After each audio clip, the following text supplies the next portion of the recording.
610 CKTV proudly supporting Help Kids Shine, a month-long campaign to raise awareness and funds for the Niagara Children's Center. And now, another story of how the Niagara Children's Center helps kids shine. Help Kids Shine, month of May. I'm Larry Fedoruk, and our story today, social worker at the Niagara Children's Center, Marina Greco, is joining us. Hello, Marina. Hello, Larry. How are you? I am doing very well, thank you. Thanks so much for having me on. Well, it's that time of year when we really want to emphasize Niagara Children's Center. We know you guys are at it, 24/7, 12 months a year, all that, but during the month of May, we want to highlight it a little bit. You've been at the Children's Center a good number of years now? It's, I think, approximately 17 right now employed as a social worker, yes. And I guess we all think we know the job of a social worker. Maybe we don't. Can you explain that a little bit? Absolutely. I think one of the things that's very unique about our, us, the Children's Center, is we have a very much a family-centered care approach. So we work not only supporting the child and their needs, but also supporting the family. So there's that real partnership. So as a social worker, I often say our role is so varied. It can be anything from, supporting a family when their child is newly diagnosed, to helping them navigate supports and services in the community, wait lists, funding applications, providing some of that education and support. So again, certainly very varied, but we really try to support the whole family because they're all really going through it together. They really are, and as we talk to families and have over the years, that's one of the things they always mention is the great support they get. So. Yeah. Absolutely, and I think our ambassadors that and their families, when they tell their story, they're so heartfelt that they still always make me so emotional when you hear what they're going through. The parents, the caregivers, it's just amazing, the resiliency and the hope, right? That they, I think there's always so much, praise that staff are given, but I want to, put that shout out back to the families as well. I have such respect for the amazing parents that we meet here on a daily basis, caregivers, and what they do on a day in, day out basis. It continues to amaze me even after 17 years. I'm really in awe of the many families that we serve here and the children at the center. And when you talk about families, often there's extended families, grandparents, aunts, uncles, and siblings. Siblings are so important. And for many years we would run sibling groups. Now there's great organization in the community, Powerhouse, that is doing that. So we will often ensure that the siblings are, have some resources too, because it's a challenge for them as well. They see mom and dad or, maybe grandparents spending so much time with the child who, has the need that they often will feel, left out or a bit neglected. And it's important to acknowledge that. And parents often have their own guilt around that. I know I can't give them the time and the attention they need. So we really, again, try to acknowledge and look at all pieces of the puzzle and then try to help support those siblings. We have family swims here as well that siblings are invited to attend as well, because we recognize they're a key, component of that family as well that's been impacted greatly.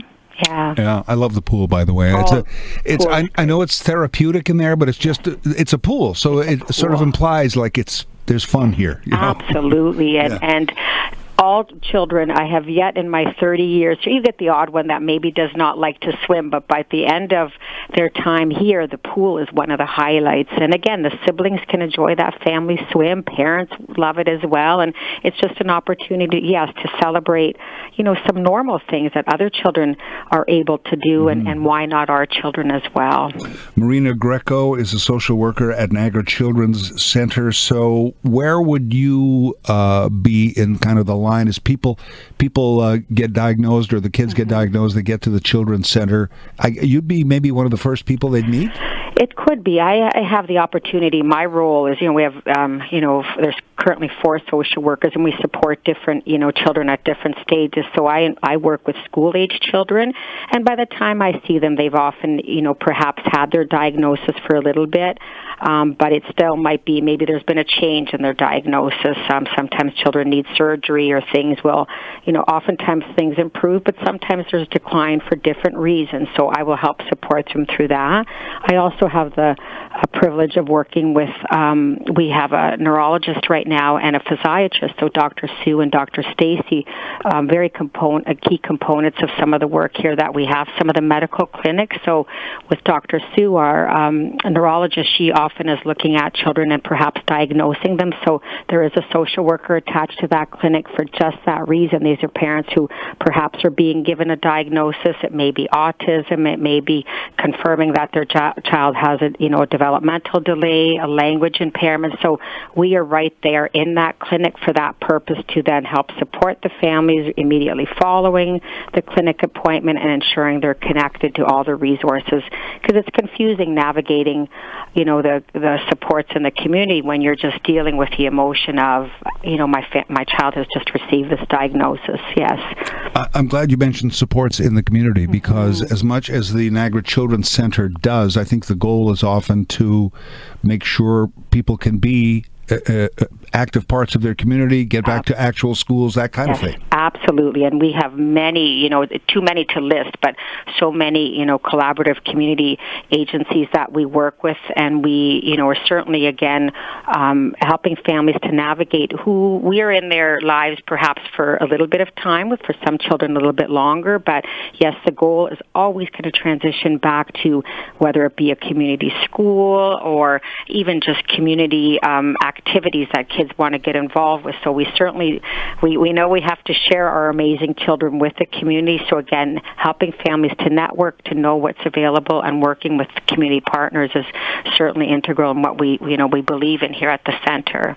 It's interesting. I've heard over the years of so many kids and families who they get back to another school or all of this stuff, and they miss coming to the center, though. Yes, and you know what we will often, and what's wonderful is they will sometimes come in on their, on their professional development days and come in to visit them, and we absolutely love to see them. And that's the neat thing too, is some of the, the clinics that we continue to offer here, or our rec therapy, these might be children that maybe received an intense block of therapy with us, but then they will continue to be followed through clinics, and they're seeing, Dr. Stacy, or they're involved in a recreational program, so they'll pop in, and it's great to see them grow, and it's great to see them continue, to make strides even well after they leave us at the center. That's the greatest joy that I know I personally have as a clinician, is to know that they don't stop making gains when they leave us. They continue to be lifelong, and that is so wonderful to see. Really is. And I want to bring up a thing I'd rather not. You did mention it. It's part of why we talk about this. We want to eliminate wait lists. Yes. You have to get people through those sometimes, the fact that they might have to wait. Absolutely. And that's a hard thing, as a parent. If you know your child needs a service and you're told you have to wait, that is so challenging. We try to offer, some support, preliminary, through our at intakes, is to let them know what they can do while they're waiting. We have some, parent support groups, some family engagement facilitators who again try to help support them. But, for families, they really want to come, they're anxious to get going, come in through our front door. So the waiting is difficult for families, and we all struggle with it, which is why we continue to, really promote and be very involved with the fundraising to help get more dollars so we can get more staff and get children off wait lists. Yeah. We encourage people during Help Kids Shine. One of the ways we encourage people to donate is to drop by the Niagara Children's Center at 567 Glenridge in St. Catharines and get a feel of the place, and maybe make a time when they can get to know it a little better, because I think once you're in there and you see it changes your life. It's a fantastic place. Absolutely, Larry. So again, we encourage, and as long as you call and make some arrangements to come in and see what we do, that's always wonderful, because you will certainly have a better appreciation and a better feel of what happens here. And this is also, it's not only about, raising funds, but it's continuing to raise awareness about what we do at the center. And we certainly couldn't do it without our community, without our, the radio stations and the listeners giving. It means the world. We couldn't do it on our own. So we're very grateful for the support. Marina, thank you so much for today. I appreciate it. Thank you, Larry, and thank you to all the listeners for your ongoing financial support. It's greatly appreciated here at the center. Sure. Marina Greco, social worker at the Niagara Children's Center. Help Kids Shine, raising awareness and funds for the Niagara Children's Center. To meet our ambassadors and make a donation, visit 610cktb.com.